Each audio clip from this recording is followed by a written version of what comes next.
परम श्रद्धेय स्वामी श्री राम सुखदास जी महाराज की एक बात हम आपको बता रहे हैं।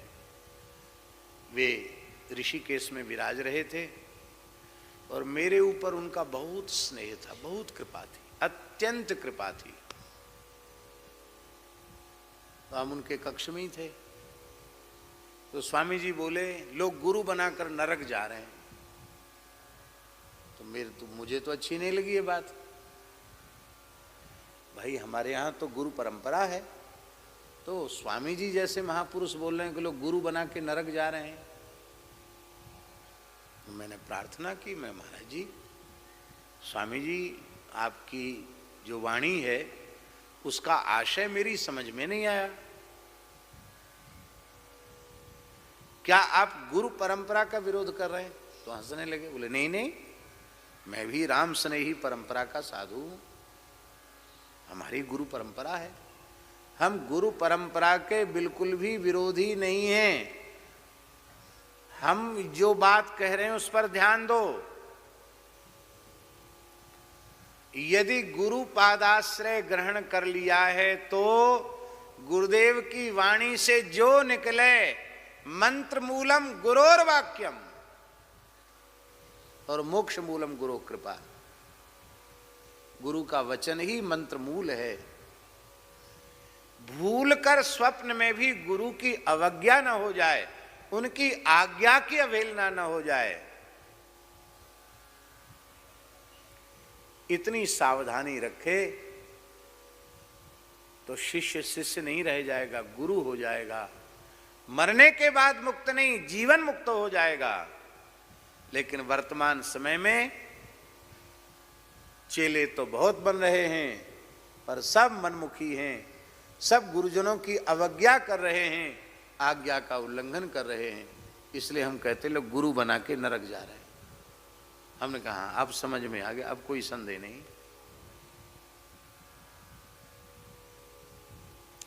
शुश्रूषया परमया, सेवा बहुत ऊंची चीज है, बहुत ऊंची चीज है।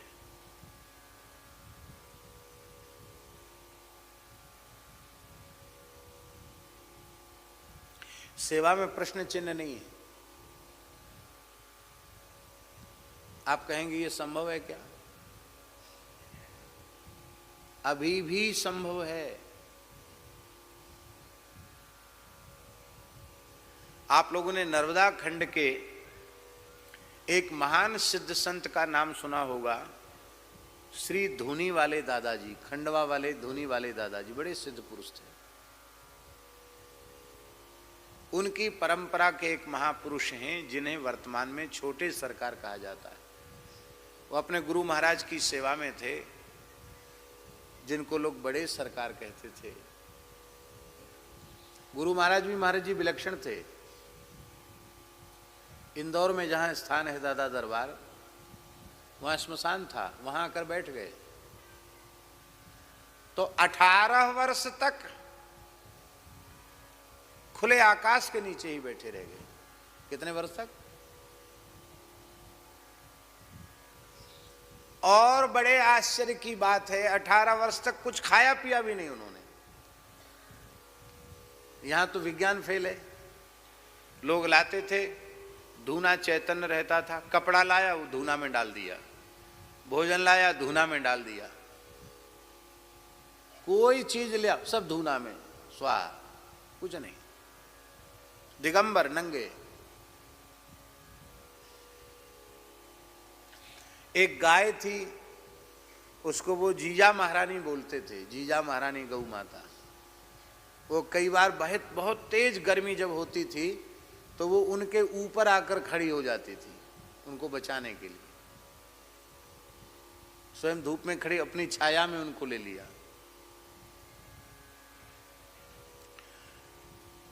तो उस तपस्या के बाद जब वो वेश में आ गए और स्थान स्थापित हो गया, तो ये छोटे सरकार जो अभी हैं ये सेवा करते थे। गुरु महाराज को स्नान कराने से लेके शयन कराने तक, और गुरु जी के शयन के बाद चरणों में नीचे सोना, रात्रि को 2 बजे गुरु महाराज उठ जाते थे, 11 बजे तक तो इनको जगना पड़ता, 2 बजे जग जाते सवेरे, और दिन भर किसी न किसी काम में लगा के रखते, खाली नहीं बैठने देते।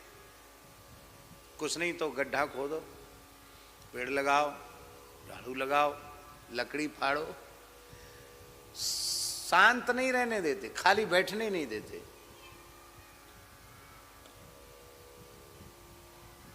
बैठ नहीं सकते गुरु जी के सामने, खड़े रहो। दिन में तो सोने का नाम नहीं, रात्रि को 11 बजे के बाद सोना और 2 बजे जग जाना।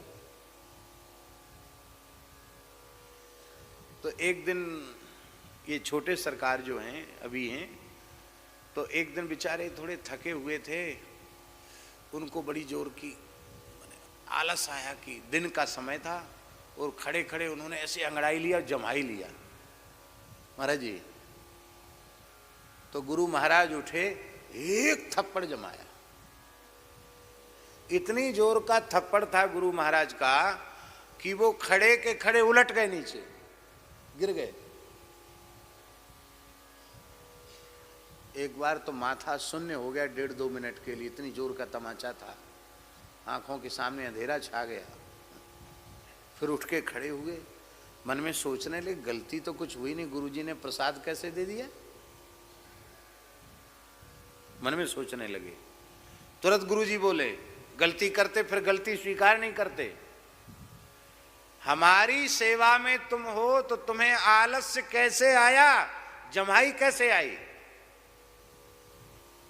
निद्रा की, आलस्य की, जमाई की इतनी हिम्मत कैसे हो गई कि मेरे सेवक के पास वह आई। इसका मतलब है तुम्हारा ध्यान हमारी सेवा से हटकर अपने शरीर पर चला गया, और जिस सेवक का ध्यान अपने शरीर पर चला जाए वह सेवा के धर्म से च्युत हो जाता है।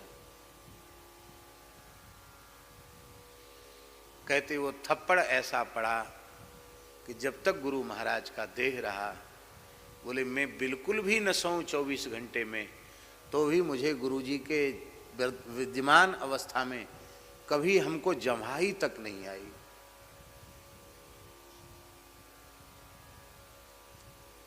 और गुरुजी बोले बच्चा खेड़ी घाट चलना है,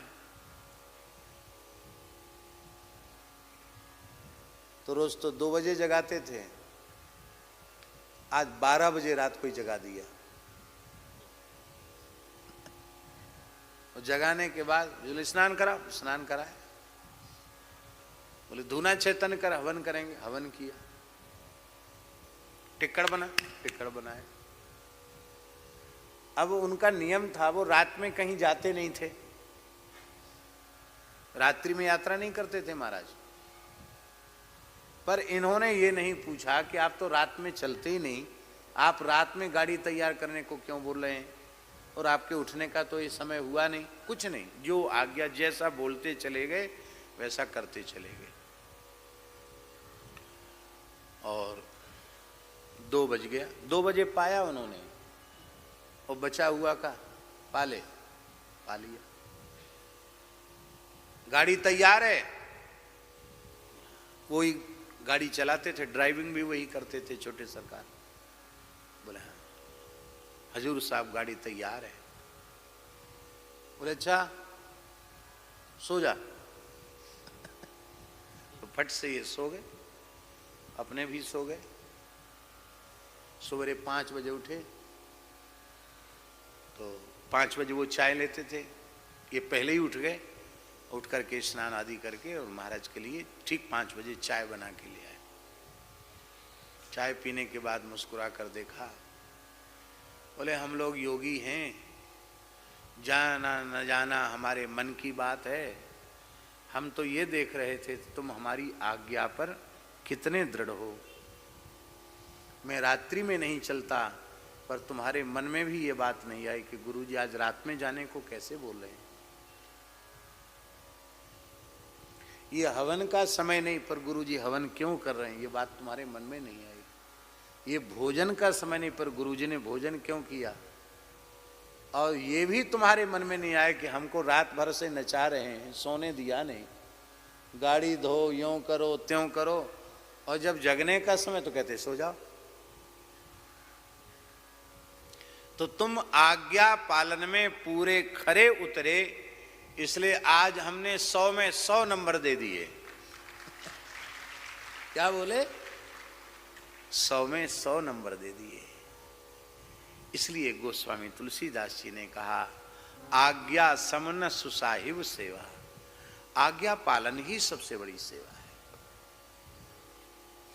शुश्रूषया परमया,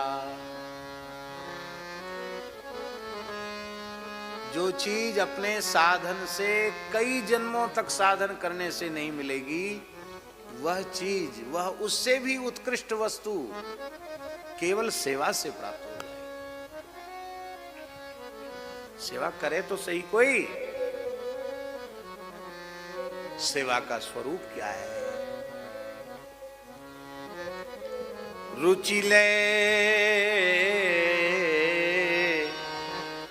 सुचि सेवा करे, सेवक कहिए सोए, तन मन धन अर्पण करे, रहे अपन पोको, रहे अपन पोखोय, द्रवे तब हरि गुरुदेवा, अन्न मांग्यो सब मिले, जान लेवे सुचि भेवा, संचित क्रिय प्रारब्ध कर्म सवे जाय मुचि, भगवत रसिक अनन्य क्रिया त्यागे अपनी रुचि, भगवत रसिक अनन्य क्रिया त्यागे अपनी रुचि।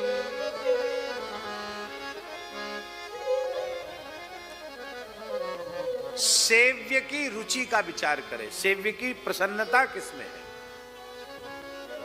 फिर शुचि सेवा, शुचि माने निष्काम सेवा। महाराज जी, सेवा में कामना आई कि सेवा असुचि हो गई। यदि आपको सेवा के बदले कुछ चाहिए तो सेवा सेवा नहीं रही। शुचि, रुचि सेवा और शुचि सेवा, निष्काम सेवा। रुचि ले शुचि सेवा करे, सेवक कहिए सोई, उसी का नाम सेवक है। और तन मन धन अर्पण करे, तन मन और धन तीनों चीजें गुरु महाराज के चरणों में अर्पित कर दे। सब सर्वस्व समर्पण के बाद भी मैंने समर्पण कर दिया, यह अहंकार भी अपने मन में न रखे। बहुत से लोग होते हैं वो समर्पण तो करते हैं पर उसका गुमान भी साथ में रखते हैं। ऐसे वैसे थोड़ी है, हमने गुरु महाराज को इतना भेंट कर दिया, मैंने ऐसा कर दिया, मैंने तैसा कर दिया, अरे कुछ नहीं किया तुमने।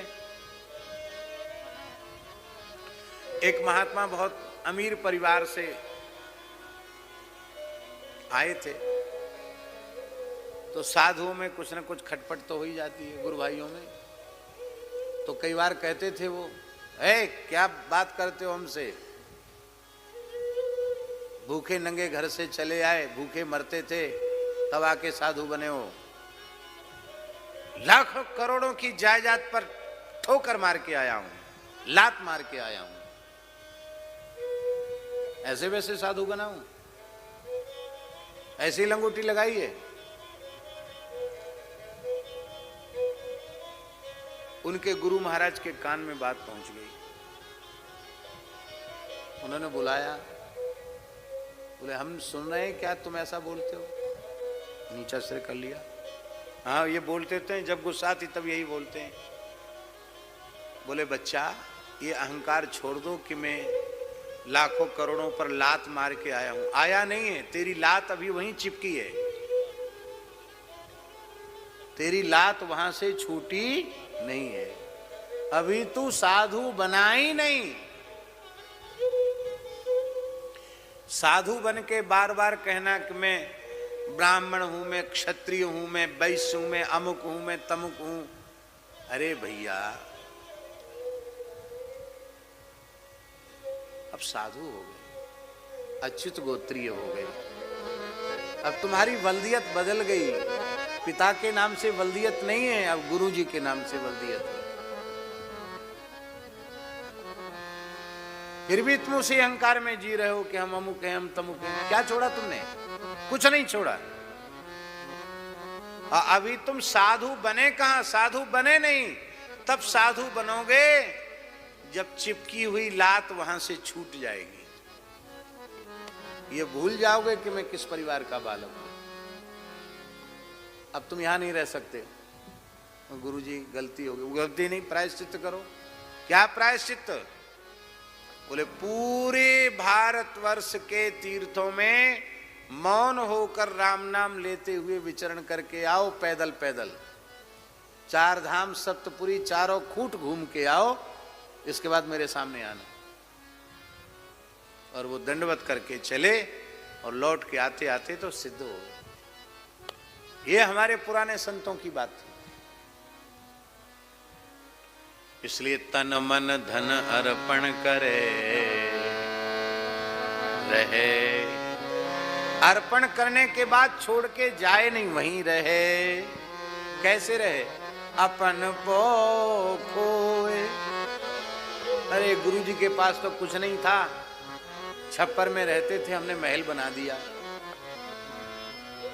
ये ठीक नहीं। रहे अपन को खोए, मैंने कुछ दिया, मैंने कुछ किया, ये विचार अपने मन में न रखे। और इस दैन्य भाव से हरि गुरु संत की सेवा करता हुआ वहां रहेगा तो अलग से कुछ साधन करने की जरूरत नहीं। द्रवे तब हरि गुरुदेवा। हरि द्रवित हो जाएंगे, गुरु द्रवित हो जाएंगे। और फिर अन्न मांग्यो सब मिले। कुछ नहीं मांगना पड़ेगा, बिना मांगे सब कुछ मिल जाएगा। फिर इस अध्यात्म के सारे भेद अपने आप प्रकाशित हो जाएंगे, सारे रहस्य प्रकाशित हो जाएंगे। कोई गूढ़ रहस्य अध्यात्म का रहेगा ही नहीं। महाराज जी इतना ही नहीं, संचित क्रिय प्रारब्ध कर्म सबे जाए मुझे। संचित कर्म नष्ट हो जाएंगे, क्रियमाण कर्म भी नष्ट हो जाएंगे। सबसे भारी आश्चर्य की बात तो यह है कि प्रारब्ध का नाश हो जाता है। प्रारब्ध का नाश नहीं होता महाराज जी। ना भुक्तम क्षीयते कर्म कल्प कोटि सतैरपि अवश्यमेव भोक्तव्यम कृतम कर्म शुभाशुभम। ये सामर्थ्य साधन में नहीं है जो प्रारब्ध का नाश कर सके। ये सामर्थ्य सेवा में है जो सेवक के प्रारब्ध का नाश हो जाता है। संचित क्रिय प्रारब्ध कर्म सवे जाय मुचि। अंतिम बात, भगवत रसिक अनन्य क्रिया त्यागे अपनी रुचि। यदि एक वाक्य में सेवक की परिभाषा प्रस्तुत करें तो वो ये है, क्रिया त्यागे अपनी रुचि। अपनी रुचि से क्रिया करना छोड़ दे, स्वामी की रुचि को ही अपनी रुचि माने। हमारे ब्रज के महान सिद्ध संत बाबा श्री ठाकुरदास जी महाराज अपने पूज्य गुरुदेव सदगुरुदेव पंडित श्री गया प्रसाद जी महाराज की सेवा में विराजते थे। महाराज जी ऐसा तादाद में था, हम आपको क्या कहें। पंडित जी के जैसी रहनी तो पंडित जी की ही थी। पर बाबा ठाकुरदास जी के जैसी रहनी भी बाबा ठाकुरदास जी की थी। गुजराती शरीर था, विप्रकुल का, बड़े पढ़े लिखे थे।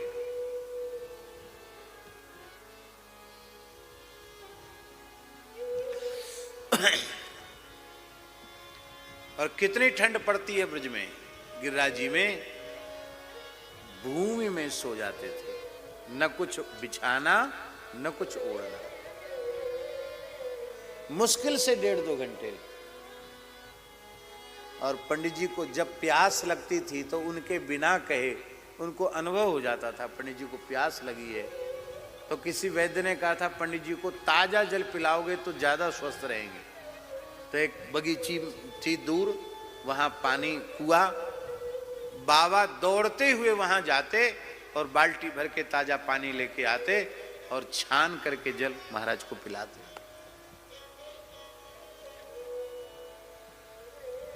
पंडित जी ने एक बार पूछा, ठाकुरदास तुम सोते कब हो? वर्षों हो गए मैंने तो देखा ही नहीं तुमको सोते, कब सोते हो तुम? और उसका दिव्य परिणाम यह था कि बाबा श्री ठाकुरदास जी अपने अंतिम क्षण में 24 घंटे महारास स्थली चंद्र सरोवर में महारास के भाव में ही डूबे रहते थे। उनके पास निरंतर गोपी गीत का गायन चलता रहता था, कोई न कोई आकर गोपी गीत सुनाता था, बाबा उसी धुन में सदा मस्त रहते थे। ऐसी ऊंची आध्यात्मिक अवस्था बाबा ने प्राप्त की, हम वाणी से वर्णन नहीं कर सकते।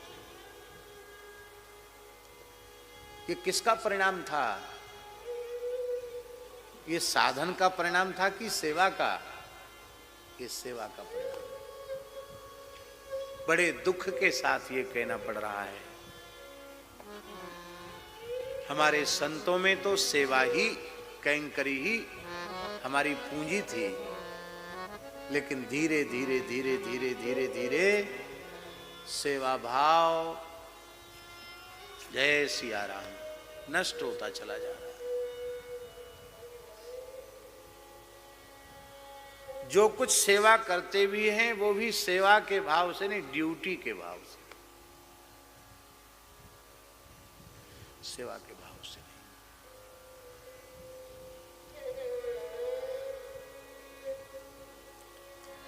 आहा, तुष्टोऽहमद्य तव मान विमान दाया, शुश्रूषया परमया परया च भक्त्या। परया भक्त्या माने परम प्रेम। हाँ, हे देवी, मनुष्यों को अपने शरीर से बहुत प्रेम होता है, सबके देह परम प्रिय स्वामी। लोगों ने कहावत बना रखी है, काया राखे धर्म। अच्छा एक बात बताओ, कहावत तो आपने कहली सुन ली, काया राखे धर्म। काया को कब तक रखोगे?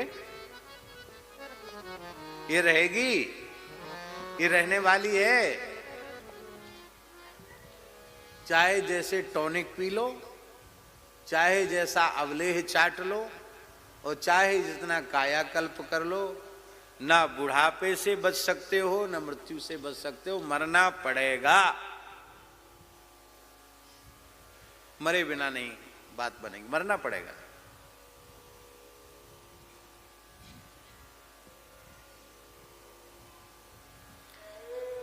तो काया राखे धर्म, काया तो रहेगी नहीं और धर्म रहेगा।